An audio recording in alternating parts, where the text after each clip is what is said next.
Hello, kindergarten through second grade. Today, you are going to make a flag. But first, what is a flag? Let's think about that. Where have I seen flags? See them outside of a school, seen them outside of a store. I've seen flags on people's houses. I've seen flags on cars. Okay, so flags can be used for a lot of different things, can't they? So a flag is usually a piece of cloth and it's flown up a pole or on a house sometimes, and it can stand for a country, a state, or some sort of institution like a museum. They can be used as identification. Here's the store, come here to this store, or as a signal, or even just decorative, like a Halloween flag or a winter-themed flag. Flags can be used to celebrate, hung at a party, and for decoration, and also for safety. You might see it on a back of a bike or some strollers or cars or other places where you might need to slow down. So flags have a lot of what's called symbolism in them. And symbolism is when you have an image that stands for something. For instance, this little symbol is called a peace sign, and it stands for peace.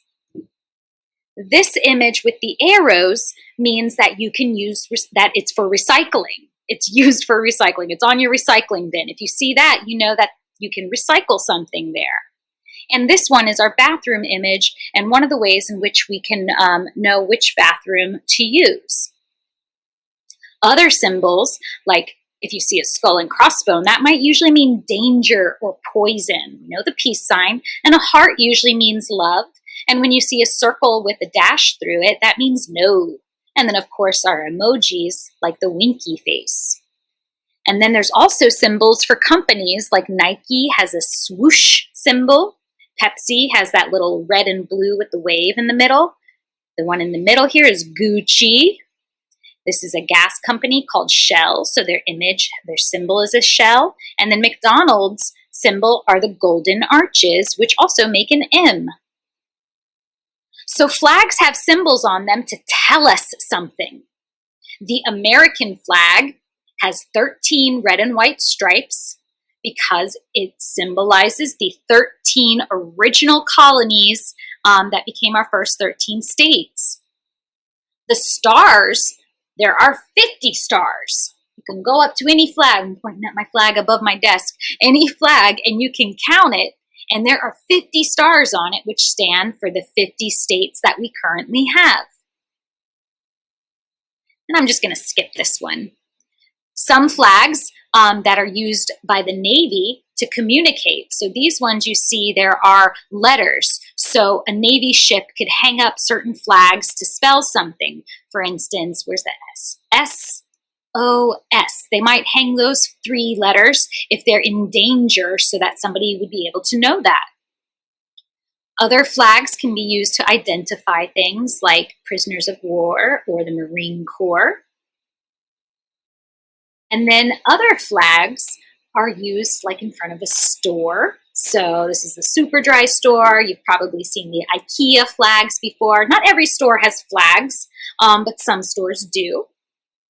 It's just another way to identify something or somewhere. You could use a flag for your club, like this one for a Jeep club. All right, so what you all are going to be doing is designing a flag for something called Youth Art Month. But don't worry, I'm going to help you draw it and walk you through the steps. We're all going to do something a little bit similar. And if you do it really, really, really, really well, I will be picking one flag to be the winner of your grade, of your class. And then maybe one flag from our school to go on and represent us at the national level. So let's cross our fingers and do our best and put every effort forward to do an amazing job. All right.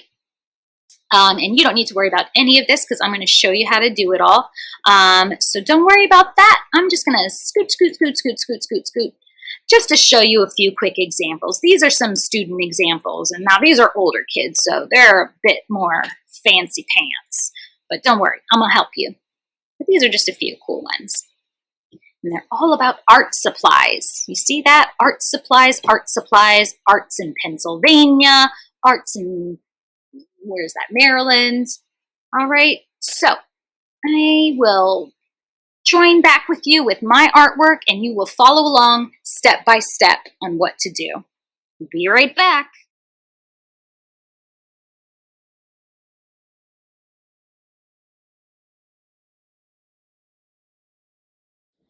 All right, friends, you are now going to get this blank paper and put your name and room number on it. I'm Miss Grace, and I'm in room B1, but you would put your room number.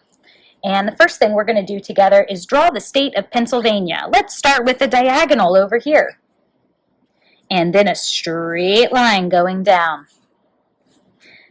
Now take that straight line and go to the right. Stop right about there. A little bit of space here, and then you're going to kind of start to make a bumpy line that's going to start to go up, but I'm going to stop there. I'm going to come back to this diagonal, do a tiny little vertical line, straight horizontal line over, and then I went too far. I'm going to erase a little, and then I'm going to do a kind of bumpy, jagged line going down, as that's the side of our state connecting, and there is Pennsylvania. And now I'm going to draw some art supplies in it. I'm going to start in the middle with my scissors. I'm going to keep it real simple. Okay, so for the scissors, I'm going to draw, let's see, I'm going to put them up here, 2 circles, one within the other, another circle. It can be a little bit bigger because if you recall, scissors have 2 different sized holes. All right, and then the blade coming down for one of them, and it's just kind of a long V, and then the blade of the other one will go behind it, so it's going to extend out from here and go behind it like that. And for my scissors, it's going to come alive. This will be the feet, this will be the nose, these will be the eyes. You can do your eyes however you want on your scissors. That's how I'm doing it. And his mouth, I guess we'll just do a little side mouth right there. But he needs some arms, so I'm going to draw 2 curvy lines together with a circle. 2 curvy lines together with a circle. And now I'm going to give him some friends. I'm going to give him a paintbrush friend. So I'm going to draw 2 more lines for that paintbrush's arm. And I'm going to draw the paintbrush body, which is kind of a very skinny long V. And I'm going to draw a curved line with 2 straight lines and another curved line. And now the paintbrush hair, which will be a kind of teardrop shape. And I'm going to put the mouth here. Happy mouth, and some big round eyes, a little reflection bubble in it, maybe a little nose. No, that looks like a mouth. I'm going to keep it real simple. Maybe a nose like that. That works. It's kind of creepy. Woo, creepy paintbrush guy. And he's going to have another hand over here that's resting on his little paintbrush hip. And then another friend next to my scissors. So I need to draw that arm out, 2 curved lines. And I think I will do a crayon. So a crayon, I'm going to do 1 long vertical line and a second, that's really thick. You know what? We'll make it a chunky crayon. That's fine. It's a chunky crayon. And a slightly curved bottom. Another curved line. This is going to be the paper of the crayon. A curved line. And like I said, another curved line because this is the paper. There's always the wavy line and then the wavy line. And then the crayon makes a kind of cone shape. It doesn't go quite to a point. It's kind of flat on the top. So it's 2 diagonal lines and it's kind of flat on the top. And then let's give it a face. I'm going to put its face a little bit lower. Some eyes. You can do your eyes however you want and your mouth however you want. Don't have to do it the same way as me. And then I'm going to give it, we'll put his arm on the hip too. or her. I'm going to give it some eyelashes. That's a Mrs. Mrs. Crayon. All right.